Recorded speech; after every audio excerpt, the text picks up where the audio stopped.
Hi everyone. Aidan, would you like to start from Sky? Sure, yeah. Good evening, Roy. You looked like you were going to hold out there. It must have been quite hard to take for you at the end. Yes, obviously it was a really hard-working defensive display.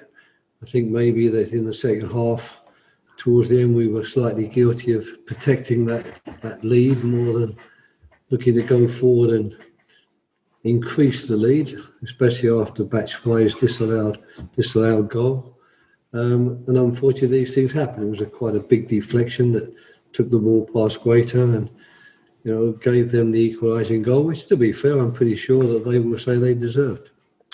Were you disappointed by Lewis Dunk's challenge at the end because it was a reckless challenge? I think it's fair to say on a player who's only just returned from injury. It was a bad challenge. I'm pretty certain that Lewis himself would hold his hand up and accept it was a bad challenge. Certainly, the people. Before me, just talked about Jordan Ayew. I'm not in there. I wasn't. I'll ask a question of Jordan Ayew later. I'm asking another one on Lewis Dunk, so I can't do two things at the same time. Sorry, Roy. Yeah, do you want to go back? You want to ask the question again? Yeah, go on. Just about Lewis Dunk, did you feel it was reckless on a player of yours who's just returned from injury? Yeah, in my view, it was a bad challenge and it was correctly punished. The referee can't do more than that. I don't know Lewis Dunk that well, but I'd be a little bit surprised if even he didn't probably hold his hand up and say it was my determination and aggression and really wanting to force the ball into the goal for a winner, which made the challenge possible. I'm 100% sure that he wasn't thinking this is a chance for me to injure somebody. But it was a bad challenge and it got correctly punished, and I'm only hoping that the damage to Gary Cahill won't be a long-term damage. And Gary's okay? Well, he's got a nasty kick on his shin and it's swollen up somewhat, but you get told by physios and doctors it's only a kick. But it's such a long time since I've been kicked that I can't really remember those things, and I don't know that I'd have liked to have been kicked in that way. So it's a bad enough injury because kicks are also injuries. What did you make of the contest overall, Roy? There were no fans in the ground, obviously, but it was still quite a keenly contested, entertaining derby. Oh, it was certainly keenly contested. There's no doubt about that. There was no quarter given. Both teams fought hard. We came so close to taking the glittering prize, but we were robbed of it right at the very end. But we weren't robbed, if you like, of the result, because in terms of their second half performance in particular, I thought Brighton, they asked a lot of questions of our defence. I'm very proud of our defensive work, that we answered those questions. But unfortunately, it only lasted to about 3 or 4 minutes before the end of the game. Thanks very much. Cheers. My pleasure. Thank you. We'll go to Ian Abrahams, TalkSport. Hi, Roy. I actually thought Brighton were well worth a point. I thought they had a lot of possession, and whilst your goalkeeper hasn't had too many saves to me, I did think overall, in the balance of player, they deserved at least a point. Yes, well, what do you want me to say to that? I mean, No. Just give me your opinion. What do you want me to say? No, it sounded just now like you thought that... I don't see a question in that. I just see you coming on and telling me what your opinion was. No, but do you think they deserved the point? What I think? I think that we were so close to winning the game that I would like to have thought that our defensive performance and the way we conducted ourselves would have been good enough to see us through. But I mean, unfortunately, no one came to me after the Everton game and said Everton didn't deserve that game. They didn't deserve that win. Your team was more than good enough and deserved more. You get what you get. We've got what we've got today, which is 1 point from the performance. But certainly in terms of our defending, in terms of our discipline, in terms of our team shape, I'm very satisfied with what I've seen from the team, and bitterly disappointed that it didn't last another 4 or 5 minutes, which would have seen us go away today with all 3 points against a very important rival. 2 VAR decisions, the penalty and the Batshuayi disallowed goal. Any thoughts on those? No, not particularly. The penalty was not one of those really stupid ones that I railed against some time ago, where the ball is smashed against the hand of someone from very close range and he can do nothing about it. I still really do not like those penalties. Penalty decisions for fouls, they're also going to be contested, I guess. But there we have to believe in the referee, who's much closer to the action as to what he's seen in order to give the foul. He gave the foul, and we got the penalty and we took advantage of it. I have no criticism at all of the VAR decision against Michy Batshuayi. I think it was obviously correct, having seen it again, but it was very close.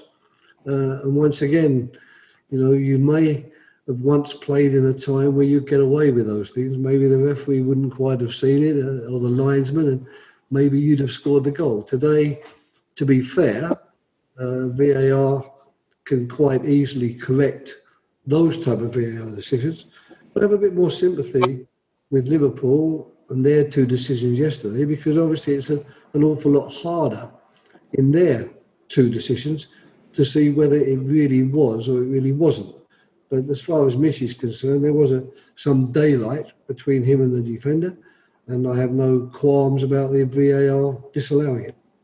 Finally, on Gary Cahill, I mean, since you brought him in last season on a free transfer, he's proved one of the best free transfers that many can remember in the Premier League. It's always a head scratcher as to why the club before him decided not to keep him.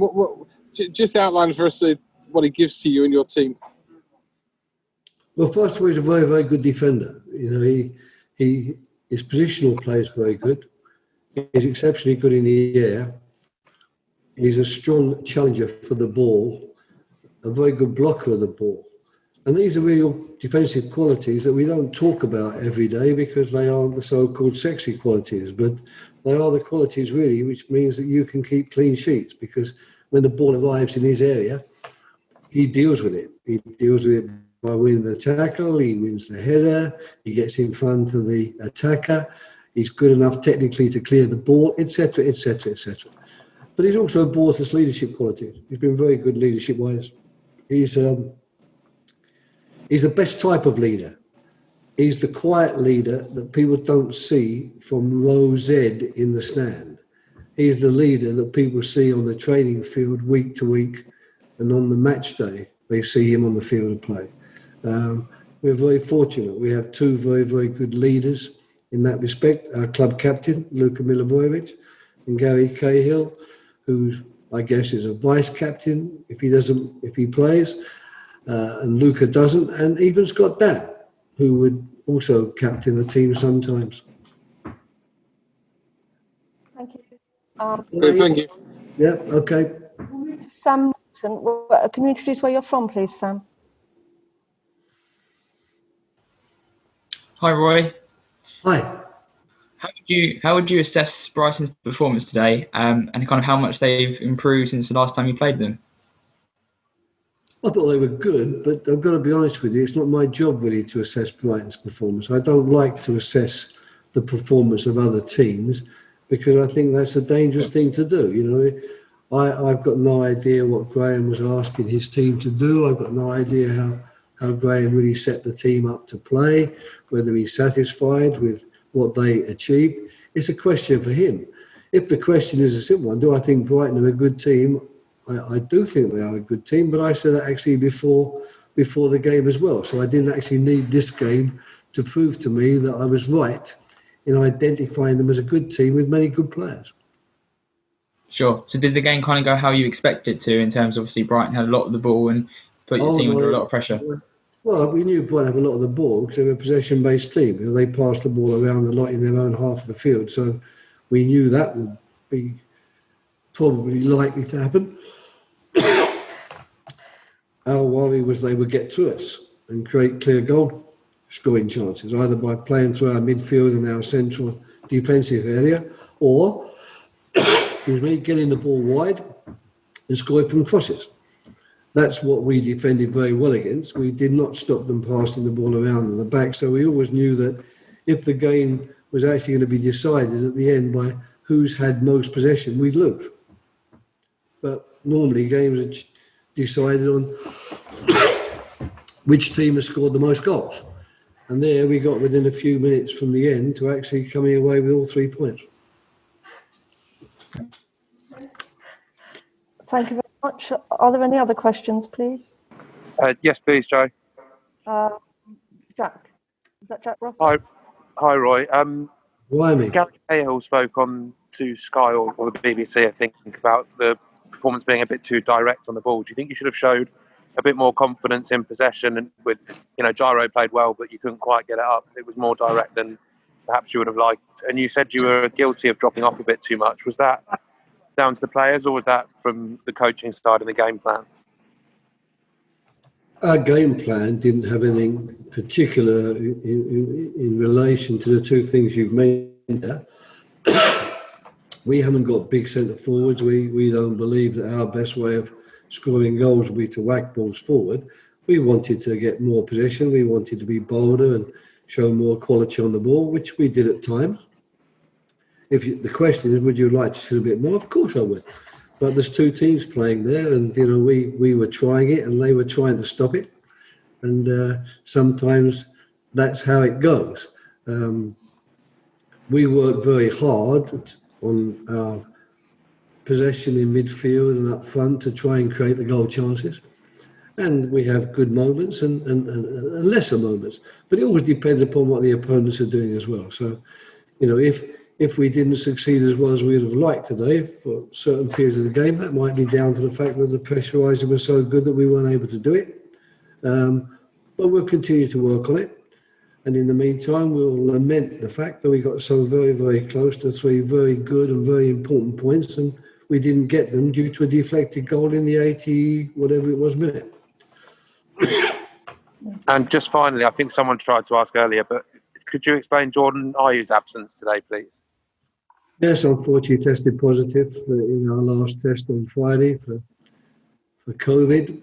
He's been away with Ghana, so which we weren't exactly delighted to accept that he had to do. And like several other Ghanaian players, I believe when they've gone back to their clubs, they've tested positive. And now we'll have to follow the relative Premier League and government guidelines before we see him again. When will you have him back, do you know? No, I don't know. I mean, don't ask me to stand here and explain all of the Premier League and government guidelines when it comes to COVID. You can't get politicians in the land to describe that. So what am I, a simple football coach, going to be able to do? Yeah, I think everyone will struggle. Cheers, Roy. Thanks.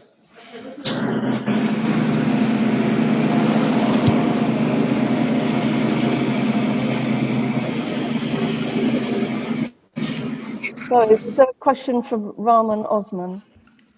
No, I left. Yeah, my question had to do with Jordan Ayew. It's done. Okay.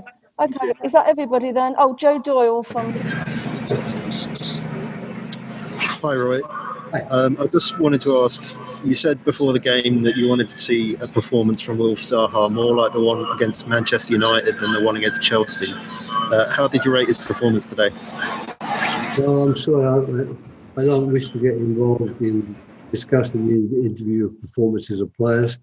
I prefer to discuss the team performance. Will's a member of the team, and I thought the team did a lot of good things, not least of all defensively, and got ourselves very close to coming away with the 3 points. But I'm afraid I'm not prepared to go and give detailed individual judgments on players. I prefer to keep them to myself, and if I've really got anything to say to Will about his performance, I would say it to him and not publicly. Okay, thank you. If anybody else has a question, can you just raise your hand or the emoji? I think we've covered everybody there. Thank you very much. Thank you very much.